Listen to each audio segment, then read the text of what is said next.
નમસ્કાર મિત્રો, હું પરેશ બારોટ આપ સૌનું હાર્દિક સ્વાગત કરું છું। હાલમાં આપણી એક્ઝામ આવવાની છે અને એ છે સિનિયર ક્લાર્ક અને એટીડીઓની। તો એની અંદર જે મહત્ત્વનો ટૉપિક છે એ તમારી સમક્ષ હું લઈને આવ્યો છું અને વારંવાર હું જે એક્ઝામલક્ષી ટૉપિક જેની અંદર ખરેખર તમને ખૂબ જ મજા આવશે એવા ટૉપિક સાથે હું તમારી સમક્ષ આવું છું, બરાબર। તો આજે આપણે સિનિયર ક્લાર્ક એક્ઝામની અંદર જે મહત્ત્વનો ટૉપિક છે અને એ ટૉપિકની અંદર મિત્રો અચૂક એક ક્વેશ્ચન હશે અને જેની અંદર એમ કહી શકાય કે જે નદીતંત્ર છે એ નદીતંત્રની વાત કરવાની છે। તો નદીને લગતા જે મહત્ત્વના જે પ્રશ્નો છે અને એમાંથી આપણે એમ કહી શકાય ને નિચોડ કે આખું નદીતંત્ર વાંચો એમાંથી જે નિચોડ જે છે અને જે સિનિયર ક્લાર્ક એક્ઝામમાં પૂછાવા લાયક છે એવા ક્વેશ્ચનો હું તમારી સમક્ષ લાવું છું। તો મિત્રો ખાસ કરીને જોઈ લેજો, ગુજરાતમાં નદીઓની સંખ્યા કેટલી, અને આપણે જાણીએ છીએ ગુજરાતમાં નદીઓની સંખ્યા કેટલી છે, 185 જેટલી। ગુજરાતમાં નદીઓની સંખ્યા કુલ કેટલી છે? 185। હવે જાણો છો કચ્છ જિલ્લાની અંદર જે છે નદીઓ, કચ્છ જિલ્લામાં 97 નદીઓ છે, બરાબર। આ સિવાય વાત કરો તો આપણે તળ ગુજરાત, બરાબર, એટલે કે તળ ગુજરાત છે, બરાબર, તો એની અંદર એટલે કે ઉત્તર ગુજરાતની વાત કરીએ તો ઉત્તર ગુજરાતની અંદર જે નદીઓ છે, કચ્છમાં કેટલી જોઈએ આપણે? કચ્છની અંદર 97 નદી જોઈએ, બરાબર। ઉત્તર ગુજરાતની અંદર કેટલી છે? તો કે 17 નદીઓ છે અને સૌરાષ્ટ્રની અંદર 71 નદીઓ છે। ખાસ મિત્રો યાદ રાખજો, અને કુલ 185। પણ તમને એ વાત કરું કે કચ્છની સૌથી મોટી નદી કઈ? તો કચ્છની સૌથી મોટી નદી મિત્રો ખારી છે। કઈ છે? ખારી। કચ્છની સૌથી મોટી નદી છે ખારી, બરાબર। આમ તો કચ્છની અંદર ઘણી બધી નદીઓ આપણે જોઈ કે 97 જેટલી નદીઓ વહે છે। આ બધી જ નદીઓ કેવી છે? અલ્પજીવી। જેમ હિમાલયની નદીઓ સિંધુ હોય, ગંગા હોય, બ્રહ્મપુત્રા હોય એ કાયમી છે। દક્ષિણ ભારતની નદીઓ જે છે એ હંગામી છે, માત્ર ચોમાસા દરમિયાન વહે છે। પણ કચ્છની નદીઓ જે છે એ અલ્પજીવી, એટલે કે માત્ર ને માત્ર ચોમાસા દરમિયાન વહેતી હોય, બરાબર। એટલે ચોમાસામાં જેનું પ્રમાણ જે છે નદીનું પ્રમાણ એ વહેવાનું ઘટી જતું હોય છે, એટલે અલ્પજીવી હોય છે। તો અહીં યાદ રાખજો મિત્રો, કચ્છમાં 97, બરાબર, તળ ગુજરાત એટલે ઉત્તર ગુજરાતનો ભાગ છે, બરાબર, એમાં 17 અને સૌરાષ્ટ્રની અંદર 71 નદીઓ છે। ખાસ યાદ રાખજો મિત્રો।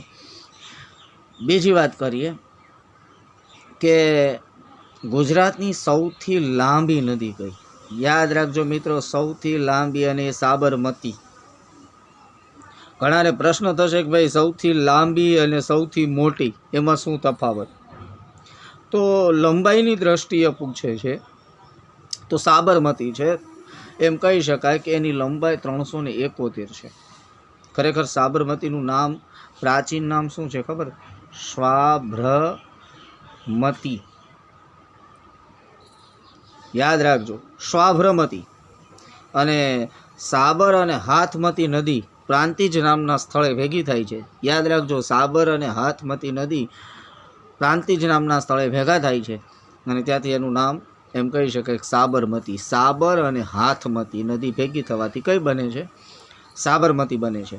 બીજી વાત કરીએ મિત્રો, પ્રાચીન નામ સ્વાભ્રમતી છે અને 7 જિલ્લામાંથી પસાર થાય છે। બનાસકાંઠા, સાબરકાંઠા, પછી જે મહેસાણા, પછી ગાંધીનગર, પછી એમ કહી શકાય ખેડા અને આણંદ, આમ 7 જિલ્લામાંથી એ સાબરમતી પસાર થાય છે। અને સાબરમતી નદી ઉપર 2 બંધ છે, યાદ રાખજો। એક તો ધરોઈ, મહેસાણામાં ધરોઈ બંધ છે, અને એક અમદાવાદ ખાતે વાસણા બેરેજ। યાદ રાખજો, વાસણા બેરેજ જેવી યોજના આવેલી છે, વાસણા બેરેજ। અને ગાંધીનગરમાં સંત સરોવર, કેવું સરોવર? સંત સરોવર આવેલું છે। કઈ? તો કે સાબરમતી નદી ઉપર સંત સરોવર આવેલું છે।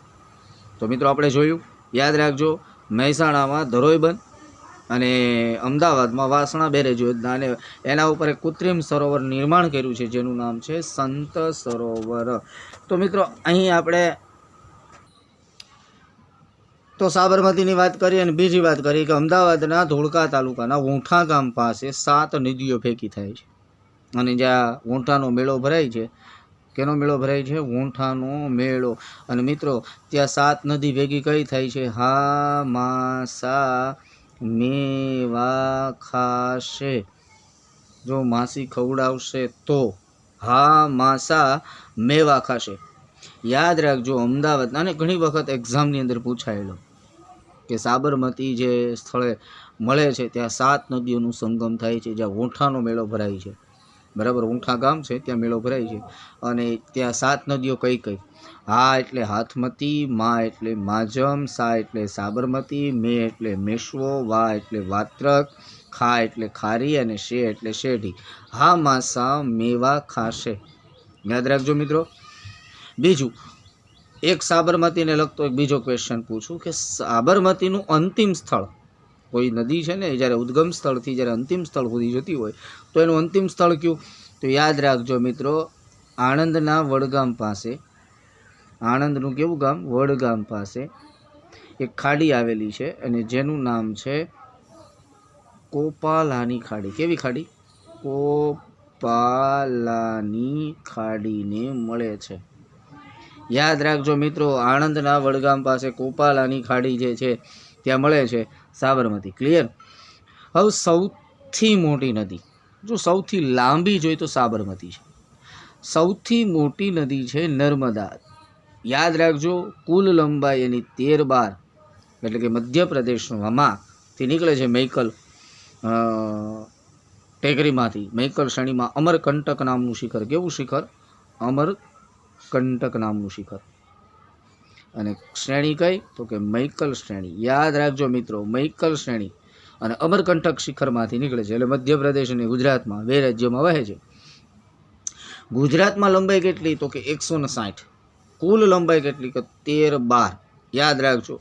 નર્મદા છે ને, નર્મદા, એના કેટલાક નામ આપ્યા છે અને નર્મદાનું નામ એક તો રેવા છે, એક તો એક મૈકલ કન્યા છે. કેવું નામ છે? મૈકલ કન્યા, કારણ કે મૈકલમાંથી નીકળે છે રેવા. બરાબર. અને એક શ્લોકની અંદર સમોદ ભવાના નામથી પણ ઓળખાય છે. યાદ રાખજો, સમોદ ભવાના નામથી પણ નર્મદા ઓળખાય છે. રેવા, મૈકલ કન્યા અને સમોદ ભવા, 3 નામથી એ જાણીતી છે. ઓકે, હવે આગળ જોઈએ મિત્રો. નર્મદા છે ને ગુજરાતની અંદર ક્યાં એન્ટ્રી કરે છે? તો ગુજરાતનો નકશો આપણે જાણીએ છીએ. ગુજરાતની અંદર આમ જોઈએ તો ગુજરાતમાં અહીંથી નર્મદા એન્ટ્રી કરે છે. બરાબર. તો ગુજરાતમાં હાફેશ્વર, આ સ્થળ કેવું છે? હાફેશ્વર. તો યાદ રાખજો મિત્રો, ગુજરાતમાં હાફેશ્વર, યાદ રાખજો, હાફેશ્વર માંથી એ એન્ટ્રી કરે. આ હાફેશ્વર છોટા ઉદેપુર જિલ્લાની અંદર આવે છે. તો પૂછી શકે કે ગુજરાતમાં નર્મદા નદી ક્યાંથી પ્રવેશ કરે છે? હાફેશ્વર. અને અહીં ક્વાંટનો મેળો ભરાય છે. યાદ રાખજો, ક્વાંટનો મેળો. કેવો? ક્વાંટનો, છોટા ઉદેપુરમાં. ઓકે, બીજી નર્મદાની વાત કરીએ તો નર્મદા નદી કાંઠે ઘણા બધા સ્થળો આવેલા છે. બરાબર. એમ તો આપણે જોઈએ કબીરવડ છે, ચાંદોદ છે, કરનાળી છે, આવા ઘણા બધા, નારેશ્વર છે, આવા ઘણા બધા નર્મદા નદી કાંઠે આવેલા સ્થળો છે. અને એમાંય ભરૂચ હોય, મધ્યપ્રદેશની વાત કરીએ તો જબલપુર છે, આવા ઘણા બધા નર્મદા નદી કાંઠે આવેલા સ્થળ છે.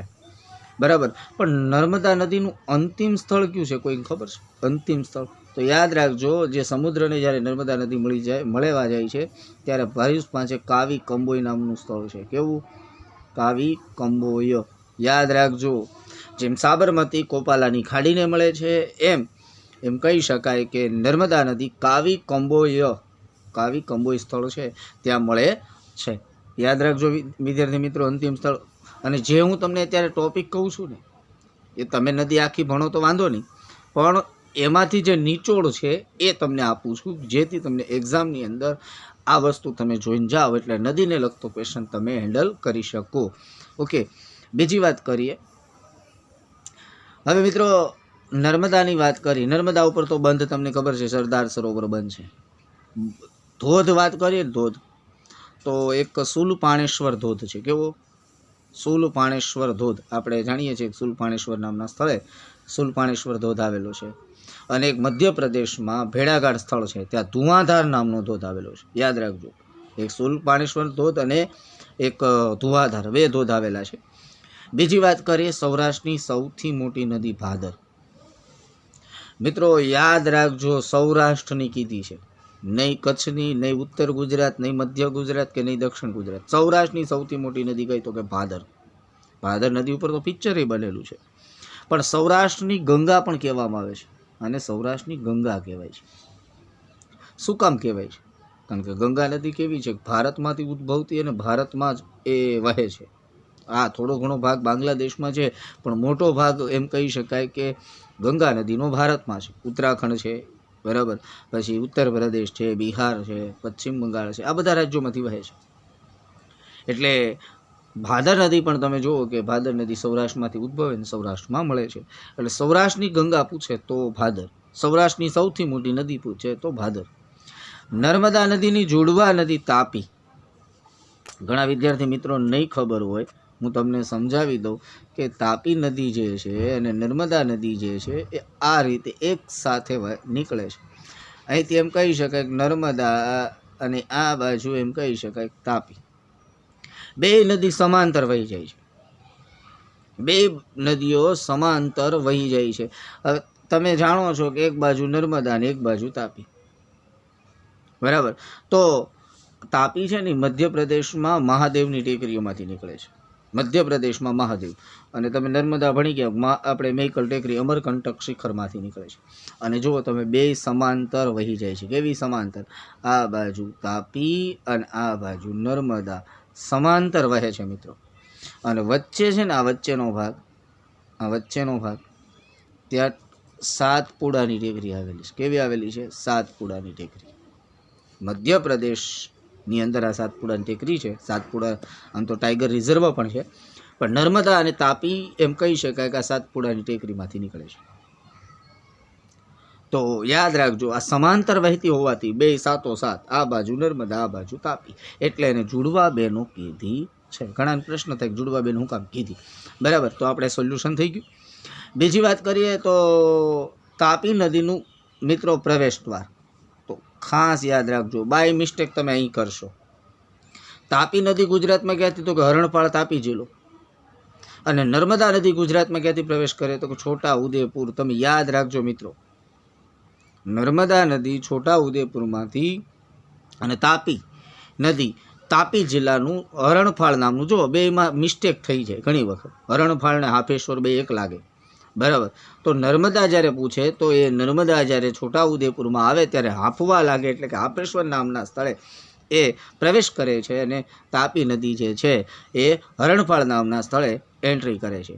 બીજું, ગુજરાતની જીવાદોરી કહેવાય ભાઈ, નર્મદાની જીવાદોરી, કારણ કે આખા ગુજરાતને એમાંય મિત્રો કચ્છ અને સૌરાષ્ટ્રની અંદર પાણી પહોંચાડે છે. કચ્છની અંદર તમને પૂછે કઈ યોજના અંતર્ગત? તો સુજલામ સુફલામ યોજના. કેવી? સુજલામ સુફલામ યોજના અંતર્ગત કચ્છને પૂરું પાડે છે પાણી. અને સૌની યોજના અંતર્ગત તમને ખબર છે, સૌની યોજના 4 લિંકની અંદર છે. કેટલા લિંકમાં? 4 લિંકની અંદર છે. અને એ તમે જાણો છો સૌની, સૌરાષ્ટ્ર નર્મદા અવતરણ ઇરિગેશન યોજના, સૌની યોજના આખું નામ ઘણી વખત પૂછાયેલું છે. તો સુજલામ સુફલામ યોજના અંતર્ગત કચ્છને પૂરું પાણી છે, અને સૌની યોજના અંતર્ગત 4 લિંકની અંદર યોજના છે, અને સૌરાષ્ટ્રને પાણી પૂરું પાડે છે. એટલે નર્મદાની જીવાદોરી કહેવામાં આવી છે. સરદાર સરોવર બંધ અને કેવડિયા કોલોની યાદ રાખજો મિત્રો. અને કેવડિયા કોલોનીની અંદર સાધુ બેટ, અને સાધુ બેટ ઉપર સ્ટેચ્યુ ઓફ યુનિટી, અને જે સરદાર વલ્લભભાઈ પટેલનું જે સ્ટેચ્યુ ઓફ યુનિટી છે એ સાધુ બેટ ઉપર આવેલું છે. યાદ રાખજો, 182 મીટર ઊંચું છે. અને ગુજરાત આ તો વર્લ્ડનું સૌથી ઊંચું, કારણ કે એના પહેલાં ચીનનું બુદ્ધા ટેમ્પલ હતું, બરાબર. બુદ્ધા મૂર્તિ એટલે કે સૌથી ઊંચી હતી, પણ હવે સરદાર વલ્લભભાઈ પટેલની મૂર્તિ સૌથી ઊંચી ગણાશે. અને મહત્વની વાત એ છે કે સાધુ બેટ ઉપર છે, 182 મીટર ઊંચું છે. ગુજરાતની વિધાનસભાની બેઠક 182 છે, અને આની સરદાર વલ્લભભાઈ પટેલની પ્રતિમા, અને એની ડિઝાઇન કોણે તૈયાર કરી હતી? કે રામ વી સુતાર. યાદ રાખજો મિત્રો, રામ વી સુતાર. કોણે? રામ વી સુતાર. યાદ રાખજો, આની ડિઝાઇન આણે તૈયાર કરીને કઈ કંપનીએ બનાવી હતી? તો L&T, Larsen Toubro, L&T company દ્વારા આનું નિર્માણ કરવામાં આવેલું હતું. અને જ્યારે ધ્યાન રાખજો મિત્રો, દેશભરમાંથી લોખંડ એકત્રિત કરવામાં આવેલું હતું. અને એમ કહી શકાય કે ભાઈ એમાં લિફ્ટની વ્યવસ્થા સરદાર વલ્લભભાઈ પટેલને હૃદય સુધી જોઈએ, બરાબર. એટલે તમને એક સાતપુડાની ટેકરી જોવા મળે, નર્મદા સરદાર સરોવર જોવા મળે, તમને આ બધાનો લાહો અને નર્મદા નદી પણ તમને જોવા મળતી હોય છે. હવે મિત્રો, જે નદી નો બર્થડે ઉજવાતો હોય એવી એકમાત્ર નદી યાદ રાખ લેજો, ગુજરાતની તાપી નદી એવી છે જેનો બર્થડે ઉજવાય, જન્મદિવસ ઉજવાય. એના પૂછાયેલો ક્વેશ્ચન કે કઈ નદીનો બર્થડે, આઈ થિંક અષાઢ સુદ આજુબાજુ આઠમ આવે છે, આજુબાજુ એનો બર્થડે ઉજવાય છે. એટલે જે નદીનો બર્થડે ઉજવાતો હોય એવી એકમાત્ર નદી તાપી. મિત્રો, ઘણા ઓછા લોકો જાણતા હશે કે થાઈલેન્ડમાં પણ એક તાપી નદી છે, જે ગુજરાતની તાપી નદી ઉપરથી એનું નામ તાપી પાડેલું છે. કારણ કે થાઈલેન્ડનું કલ્ચર છે ને ઇન્ડિયન કલ્ચર સાથે મળતું આવે છે. એટલે જે નદીનો બર્થડે ઉજવાતો હોય એવી એકમાત્ર નદી કઈ છે? તાપી. ઓકે. ગુજરાતની કુંવારિકા ખાસ યાદ રાખજો, ગુજરાતની કીધી છે એટલે બનાસ, સરસ્વતી, રૂપેણ. કુંવારિકા એટલે અંતસ્થ નદી, કે જે નદી કોઈ સમુદ્રને મળતી ન હોય, રણમાં કે સરોવરમાં સમાઈ જતી હોય એને અંતસ્થ કહેશું.